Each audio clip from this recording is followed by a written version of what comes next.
Have you ever wanted me to run a one-shot for you and up to 4 of your friends? If not, you can skip to this time code. But if so, then I have great news for you. Right now, I am hosting a raffle to give away one free up to 5-hour-long one-shot adventure for the winner and up to 4 friends in a digital Pathfinder 2e game hosted by yours truly. Between now and July 1st, any donations made using the link in the description, my Stream Elements tip page, will be entering you into a raffle. For every $2 your donation is, you will get your name entered that many times into the raffle. $4 you get 2 entries, $20 you get 10 entries. At the end of the month, I will be recording myself with every single name on a big wheel for every single entry and spinning that wheel to show off the winner of the raffle. I'll work with the winner to set up a date, time, and VTT platform for the virtual one-shot to be played. So, if this sounds interesting to you, the link is in the description to my tip page. Every $2 donated gets you a name in. Anybody can win this. One name is all it takes if the wheel happens to land on you. You can obviously donate more if you want to increase your odds. And I thought about just doing a normal auction, but I didn't like the idea that the richest person won, so I like the raffle idea. You can throw $2 in, and you might win. You never know, and all the money goes to support me, keeping a roof over my head, and helping fund the channel going forward. As a final little caveat, every single active Known@One's patron is getting 2 free entries right into the raffle, whether you're a patron now or you become a patron in the next week before the end of this competition. You will get your name entered twice into the raffle. So if you want to support the channel, this is an amazing way to do that.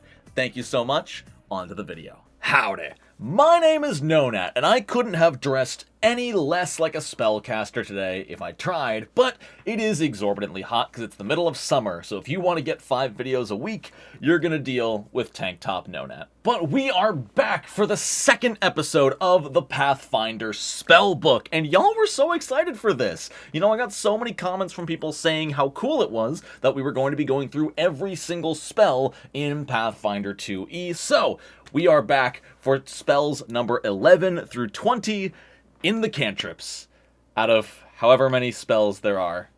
So, I'm not going to waste your time. I am going to thank all of the people on this list, the members of the Known@One's Patreon page, who help support me and my channel. If you would like to join them as well, there is a link in the description. If you click that, you can pledge for $10 a month to help support me and all the videos I do. It helps so much, and I would not be able to support myself with this job if it weren't for these incredible individuals. Thank you so much. And remember, every single patron does get 2 entries into the Known@One one-shot raffle that will be being announced on July 1st. So, it's a little incentive to also support the channel. Thank you all so much. Let's talk spells. Starting off with Eat Fire, available to Arcane, Occult, and Primal spellcasters, and I actually got to see this spell in action just a week ago. It was a Kunrasu who was trapped in a bunch of fire, so they ate the fire, and it was so cool. But what does it do? Well, this is a cantrip that's a reaction. How rare is that? As a reaction, if you would be taking fire damage, you ingest some of the fire and magically protect yourself from it, gaining resistance 5 to fire damage until the end of your current turn, or the current turn. You gain resistance 5 to fire damage until the end of the current turn. So if you take this on your turn, or even if an enemy hits you with like fire breath, you can eat part of it to basically reduce the damage by 5 of that attack and any other fire damaging attacks that creature may do to you by the end of that turn. Additionally, until the end of your next turn, you have access to the Belch Smoke action. You inhaled fire, it burned up a little bit, and you can make a small 5-foot burst smoke cloud anywhere within 20 feet. This is a 2x2 square of smoke that basically conceals everybody inside of it, and anyone inside the smoke also treats all other creatures as concealed from them. Tough to shoot into, tough to shoot out of. And the smoke lasts for a full minute. For being just a cantrip, this does so much. It reduces fire damage as a reaction. That's all phenomenal. It doesn't scale all that well or fast. It doesn't scale up until spell rank 4, which is character level 7, but then it gets 5 more resistance. But this is just good to have on hand. If you are in any kind of hot environment, you have access to this spell, take it. It is great and you can't go wrong. That on-demand fire resistance is hard to come by.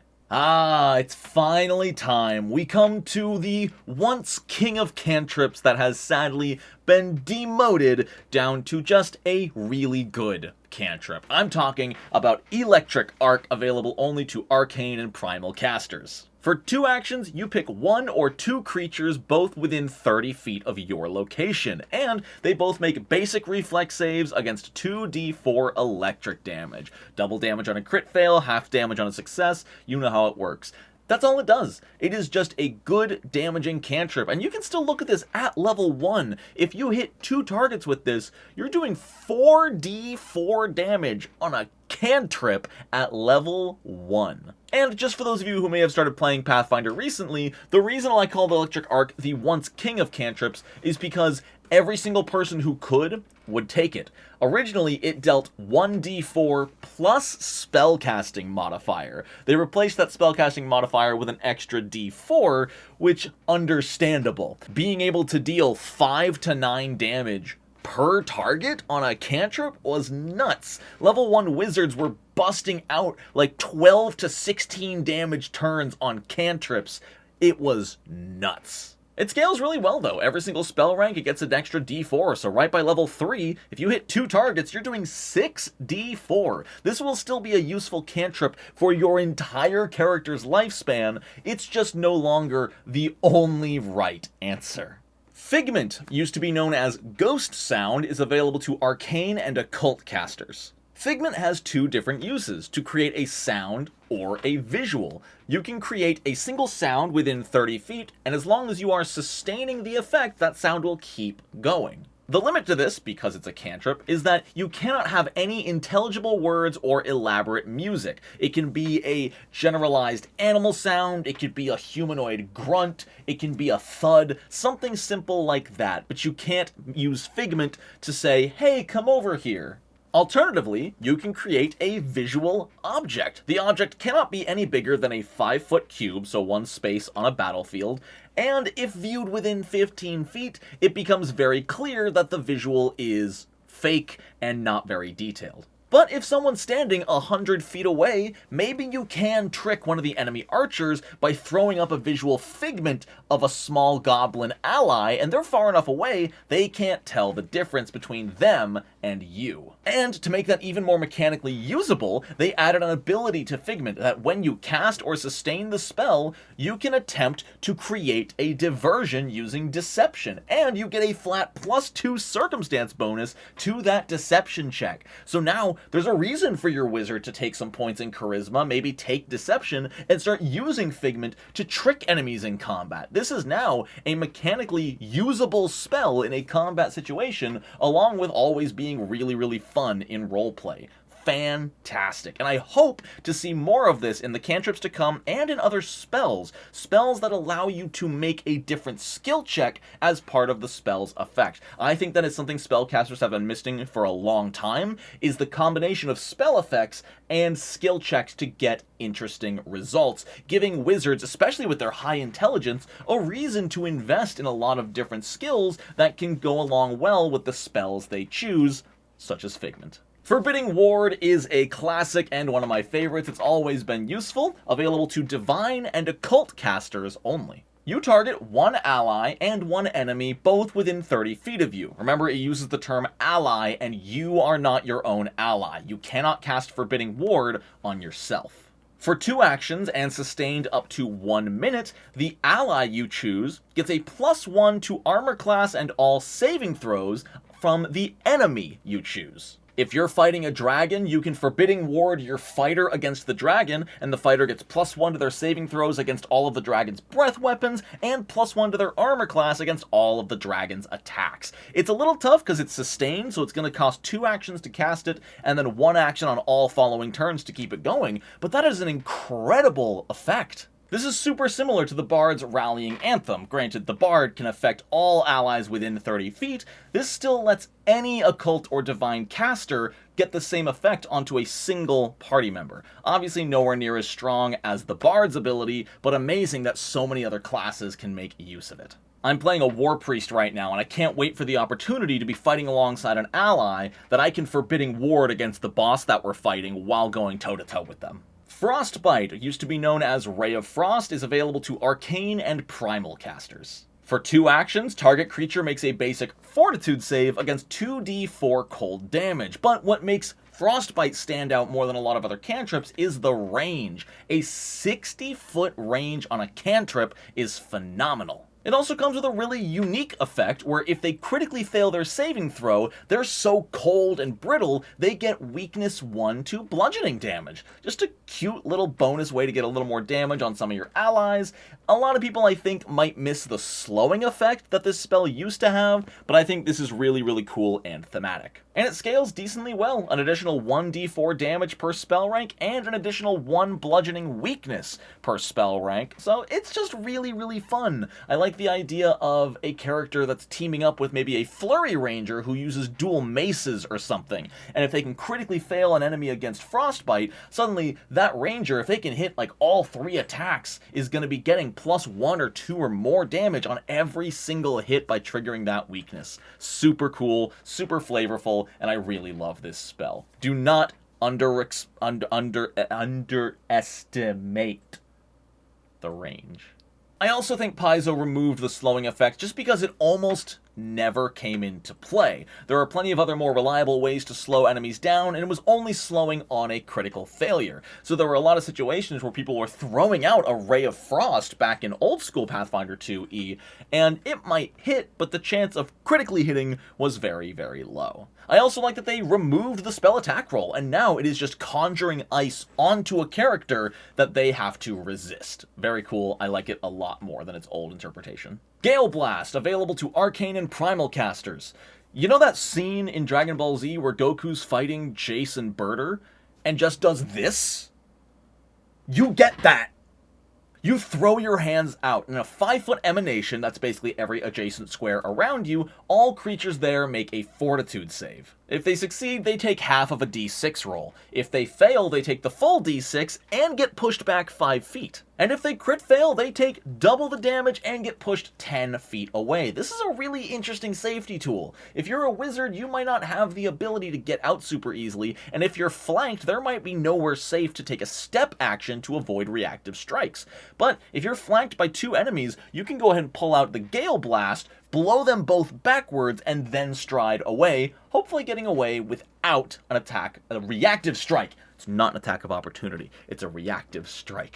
Although, what doesn't work super well with Gale Blast that I've realized is it has the somatic component.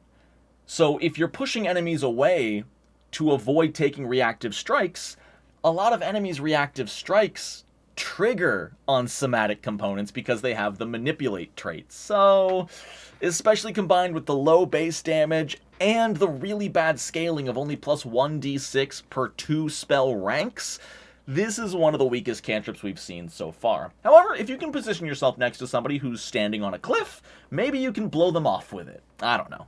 Glass Shield. I'm actually going to be talking about this spell and the Shield spell at the exact same time because they're incredibly similar, almost identical. A big difference is that the Glass Shield is only available to Arcane and Primal casters, while the normal Shield spell is available to everybody but Primal casters. The Glass Shield also has the Earth trait, while the normal Shield spell has the Force trait. So, what do these do and what's the difference? Well, for 1 action, you erect a magical shield. Both of these spells count as using the Raise a Shield action and give you a +1 circumstance bonus to your armor class until the start of your next turn. On top of that, they can both be used to shield block, even if your character's class doesn't get the shield block reaction. As a reminder, anybody can raise a shield, but only certain classes like fighters and druids can actually use the shield block reaction to reduce damage taken. These spells circumvent that rule and allow you to shield block even without that feature. Now here's where the spells start to differ. The normal shield cantrip has a hardness of 5, meaning when you shield block, it reduces the incoming damage by 5 and then breaks the shield, and you can't cast it again for 10 minutes, end of story. Glass Shield only has a hardness of 2, meaning it only reduces the incoming damage by 2 points and then breaks. But when Glass Shield breaks, it actually deals damage back to the attacker who broke it. However, there's a lot of hoops to jump through. First off, the creature that broke it needs to be within 5 feet. If they have reach for any reason, like they're a large creature standing 10 feet away, even if they break the glass shield, they're not going to take the damage. And even if they do take the damage, it's a basic reflex save, meaning there's a chance they're going to take half or none. So at level 1, it comes down to what you value more: a guaranteed 3 extra damage reduction from the normal shield spell, or dealing a potential 1d4 bonus damage when someone breaks it. Now, if you're a primal caster, like a druid, you don't have a choice. Glass shield is your only option. You can't cast normal shield. But for someone like a wizard, you have a little bit more to choose from. The scaling is also different. The base shield cantrip scales by 5 hardness every 2 spell ranks, and that's it. It just reduces more damage when you shield block with it. Glass Shield's hardness also goes up by a bit of a weird amount. At 3rd rank it goes up by 2, at 5th rank it goes up by 3, at 7th rank it goes up by 3, and then at 9th rank it goes up by 2. I don't know why they made that choice and didn't just make it go up by 2 per level or 3 per rank, but whatever. The damage also goes up by 1d4 every time it gets heightened. I think if Glass Shield didn't have the time limit constraint like Shield does, the 10-minute cooldown after shattering, I think it'd be a lot more usable. You know, being able to get that 2 damage reduction by spending an action and a reaction every single turn, that's a good chunk of resources to put into 2 damage reduction. And it's on a spellcaster, so they don't have a whole lot of actions to spare. But as it stands right now, I think the base Shield cantrip, with its ability to reduce damage taken by so much more, is worth more than the potential couple of D4 shard chip damage you're going to throw out at the enemy. However, I can't deny how cool it would be if the boss attacks your wizard, shatters the glass shield, and those shards stick into the boss and get the killing blow. That would be rad. Gouging Claw is a cantrip that got a huge, beautiful makeover compared to its original form. This is available to arcane and primal casters,